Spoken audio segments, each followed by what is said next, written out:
They say every man who crossed the frontier carried a gun, but not every gun was remembered. History favors the famous: the Colt, the Winchester, the Henry. But beneath those legends were stranger creations, built by dreamers and madmen, soldiers and tinkerers, men who believed they could rewrite death itself through design. These were the weapons that terrified the frontier, not because they were beautiful, but because they were unpredictable. They were too complex, too dangerous, too far ahead of their time. And yet, when they worked, they changed the course of battle. This is Forgotten Meridian, where history fades beyond the line of time. Our story begins with a gun that looked like a fever dream drawn in the margins of a soldier's notebook. It was called the Lamat Grapeshot Revolver. And for a brief, blood-stained chapter of the American Civil War, it made men question whether they were fighting against rifles or monsters. Imagine a revolver, big, heavy, and mean. Now imagine someone bored a second barrel through its center, not for another bullet, but for a shotgun blast. That's what Jean-Alexandre Lamat, a French inventor fighting for the Confederacy, brought to life. 9 bullets in the cylinder. And below it, a smooth-bore barrel loaded with buckshot. One pull away from turning a pistol into a handheld cannon. With a simple flick of the thumb, the hammer switched between barrels. You could shoot like a revolver, or unleash a blast meant to clear a trench. On paper, it was genius. In reality, it was chaos. The Lamat was heavy enough to tire your arm. It jammed often. The recoil was a beast. But when it fired right, it turned a single man into his own platoon. Confederate cavalry officers like J.E.B. Stuart carried it proudly, calling it their storm gun. Stonewall Jackson owned one too. Union soldiers who recovered them on the battlefield whispered about their unholy firepower, a revolver that spat both lead and thunder. Only about 3,000 were ever made. Half never reached the front lines because of Union blockades. But that only deepened the myth, a rare weapon said to kill faster and louder than anything else in the war. A weapon soldiers claimed could have turned the tide, if only more of them had survived the journey. And maybe that's the story of the Lamat itself. Power that never found control. A weapon too ambitious for its own century, but not every deadly gun was forged for war. Some were made for something smaller, more personal, something closer to the skin. The Remington Double Derringer was one of those weapons. If the Lamat was thunder, the Derringer was a whisper. It fit in a vest pocket, 2 barrels stacked one above the other. No holster, no ceremony, just quiet assurance. Gamblers carried it. So did outlaws, sheriffs, and women working the saloons. It wasn't about range. It wasn't even about accuracy. It was about one moment, the few feet between danger and survival. At card tables and behind curtains, it was the last resort. A weapon for when every other plan had failed. Its .41 caliber cartridge wasn't powerful by military standards, but pressed to a man's chest, it didn't need to be. It became the gun of the desperate and the invisible. The gun you never saw until you were already falling. Some say Doc Holliday carried one. Others say that's just myth, but the truth doesn't matter much when the legend feels right. And in the West, legends had longer lives than men. If the Derringer represented the personal kind of fear, the Sharps model 1874 rifle represented something much larger. A fear that reached across the plains. Old Reliable, they called it. But for the Plains tribes who heard its echo, it was something else entirely. The Sharps was built for range and precision.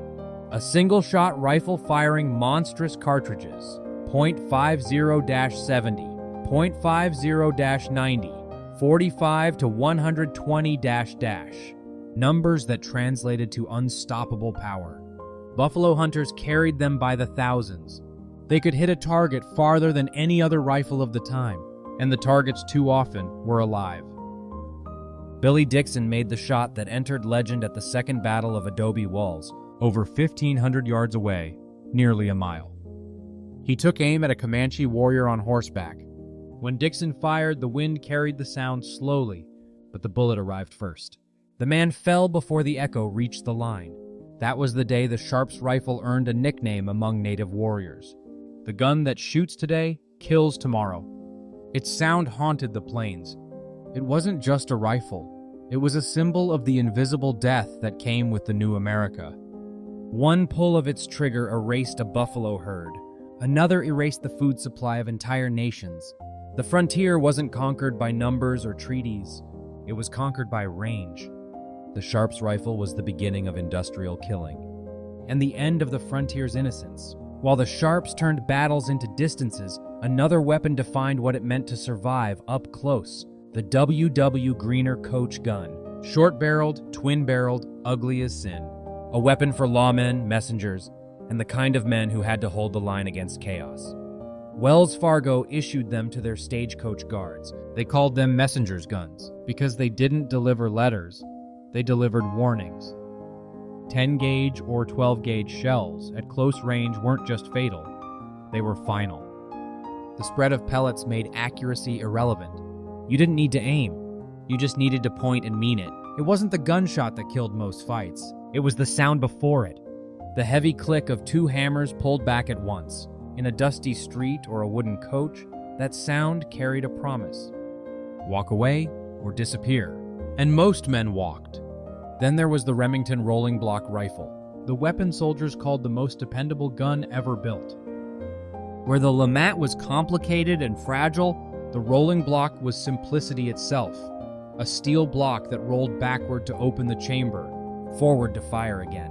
No moving parts to break, no fragile springs. It could fire black powder one day and smokeless the next. A well-trained shooter could fire 16 rounds a minute, 5 times faster than the old Springfield muskets. It worked in the rain, in the desert, in the snow. Even General Custer carried one into Little Bighorn. It didn't save him, but that didn't change what the weapon was: a symbol of reliability in a land built on luck. Hunters loved it. So did explorers and soldiers across the world. It wasn't glamorous, it was functional, and in the West, that was the deadliest kind of beauty. Then came the Colt Walker, the most powerful revolver of the 19th century, a weapon born from ambition and almost too strong for its own existence. Captain Samuel Walker of the Texas Rangers wanted a sidearm that could take down a horse with one shot. Colt delivered, 60 grains of powder in each chamber, a 9-inch barrel, a muzzle energy so high it could tear through a man and the wall behind him. It was power incarnate. And that was the problem. The recoil was brutal. The gun weighed nearly 5 pounds. Soldiers sometimes used 2 hands just to fire it. And worse, the chambers could explode if overpacked, sending shards of hot metal into the shooter's arm. Only about 1,100 were ever made. Many were destroyed in accidents. But for a time, it was the most feared handgun in the world. A weapon so powerful it terrified both the target and the man who fired it. History remembers it not for its victories, but for its lesson. There's a fine line between innovation and insanity. As firearms evolved, the West filled with strange designs that now seem like the sketches of feverish minds. The duck's foot pistol, 4 barrels spreading outward like the toes of a bird, meant to clear a saloon in one blast. The bank teller's gun, a trap hidden under a counter fired by a secret pedal, built not for duels, but for defense through deception. The Apache revolver, a pocket-sized nightmare combining revolver, knife, and brass knuckles into one. A criminal's toolkit for the close and the dirty. Each was born of desperation, an arms race between fear and ingenuity. But nothing changed war itself like the Gatling gun. It was the end of the lone gunman myth, the death of the heroic duel. For the first time, a single man could crank out hundreds of bullets a minute, a waterfall of fire that turned courage into statistics. It was heavy, it jammed, and it needed a crew to operate, but it was a glimpse of what was coming. A world where machines would decide who lived and who didn't.